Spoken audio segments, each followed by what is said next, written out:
send my loved ones, but and there were times. Yes. And there were. For me. It's also my journal, so I apologize. I actually copy paste. So, and I'm so fast of a texter with my thumb.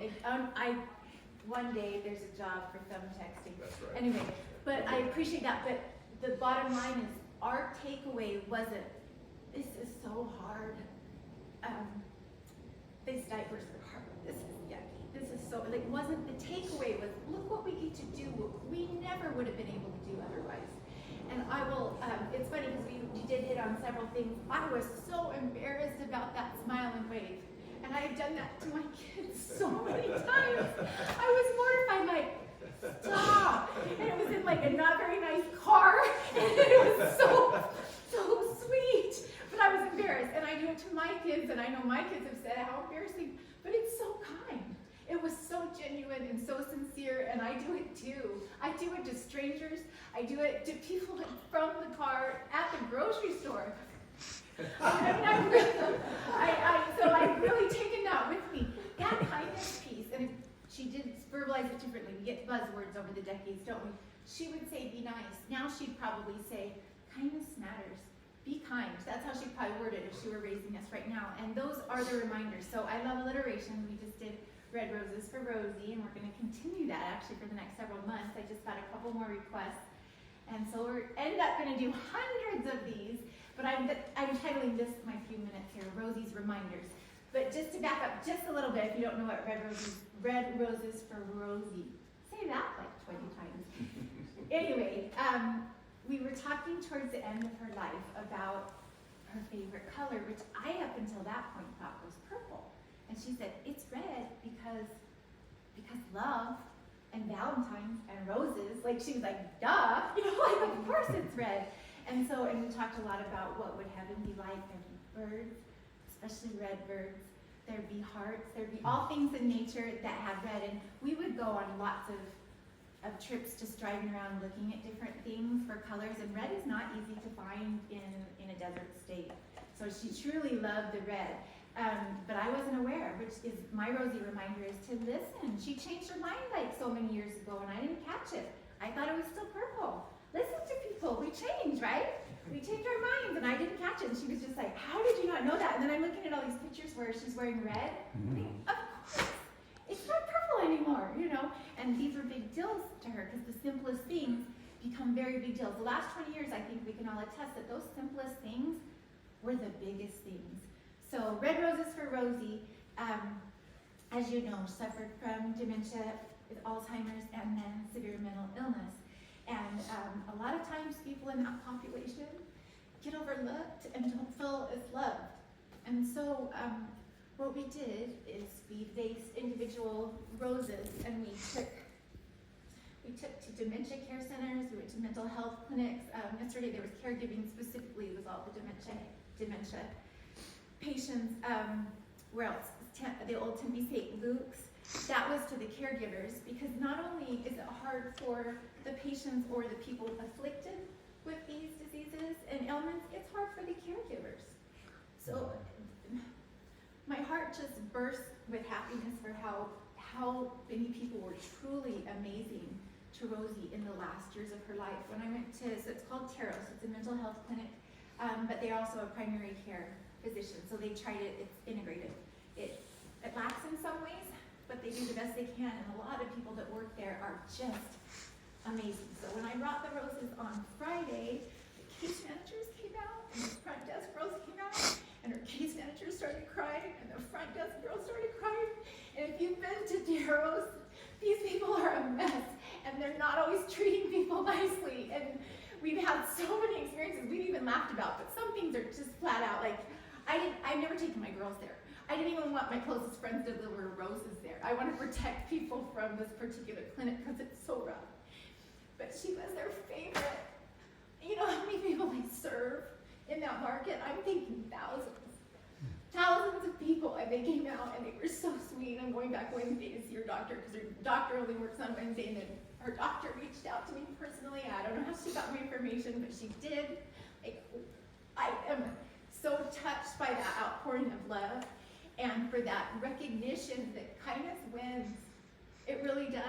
and I would never have met, I think, lots of the population without Rosie. And I have been able to see that there's so many people that aren't seen.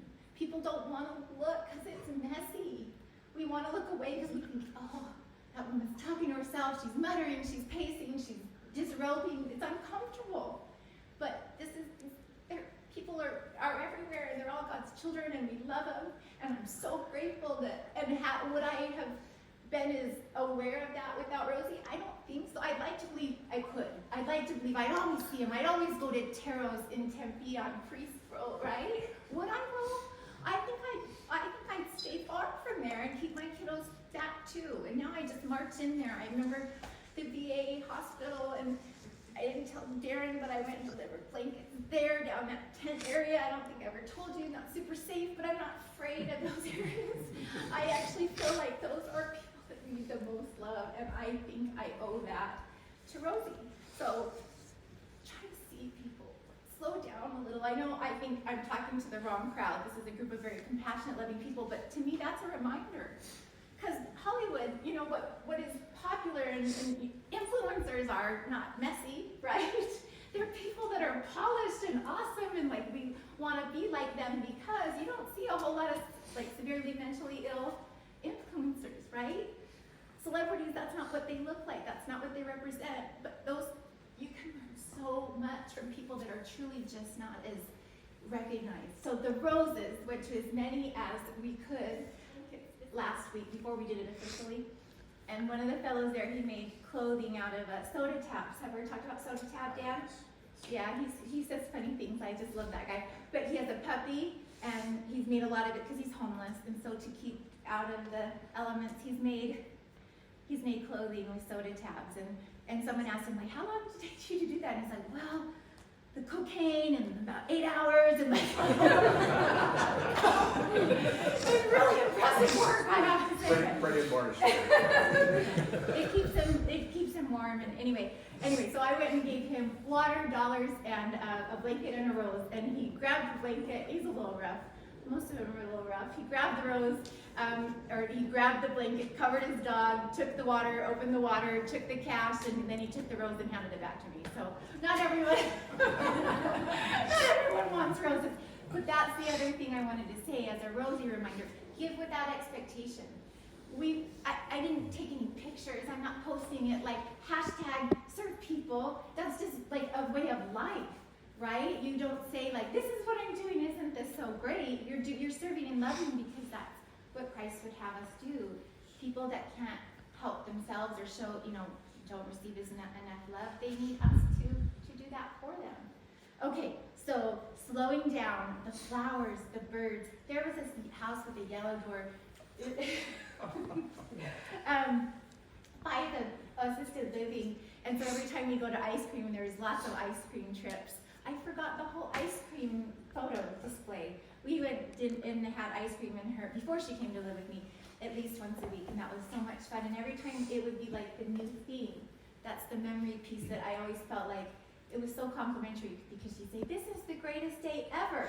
Every day was the greatest day ever. We get McDonald's ice cream, and it was the greatest day ever. And I felt so appreciated, because she was so grateful.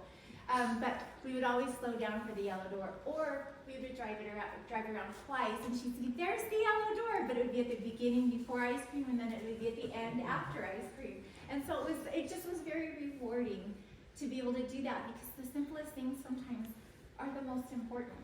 Okay, so we talked about the waiting. Oh, music having power. So she's very specific about music. If it was like rough, she's like, oh, no. It just shows the power that music can have on your spirit. She really loved that song, Peace in Christ. That's a great song. I love that edition. Piano music. Sometimes even if people sounded, what would she say? I don't know how she would describe it. She's like, I can't hear them anymore. Sassy, I think is the word she used. Like if they were singing sassy.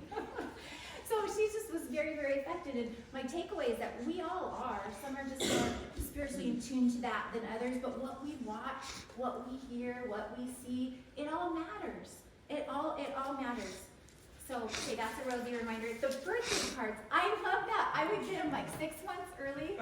My kids would get them, I don't know, it'd be like June. She'd say, happy birthday, Tiffany. Like, I thought that was so sweet, and we'd giggle. Because there's a lot of humor and messiness too, honestly. There really, sometimes you have to laugh because some stuff is just so hard. I don't want to talk about all that stuff. That's why the takeaways are better. In fact, it's the last 20 years of her life where I think I learned the greatest lessons. I felt sad for a long time. Like, I felt like when TJ left, I was devastated when TJ left. I'm like, oh no. So it was hard. The last 20, not that he shouldn't have left, he should have, but he was a rock to me, and then he left for a while, and so I'm 20 years, so it's a little bit. I'm so grateful they're back. They're just the joys of my life. So anyway, but we don't need to talk about that stuff because the last, how long have you been back? 8 years. 8 years. But it really has been probably the last 20 that I really have had the most takeaways to move forward. So here's a Rozi reminder, and about serving others. So one thing I've been able to do is counsel teen girls who have moms that have stuff. Most of these girls have made some decisions that aren't awesome, and most of them have moms that are either addicted, mentally ill, incarcerated, any number of things. And one thing that I like to do is they're like, you wouldn't get it. Just like a soccer mom, white suburban soccer mom lady, you have no idea how hard it is to not have a mom. And so one thing, they'll tell their stories, and their stories are sad. They're legitimately so hard and so rough. And you know what? They're not fair either. It's not fair.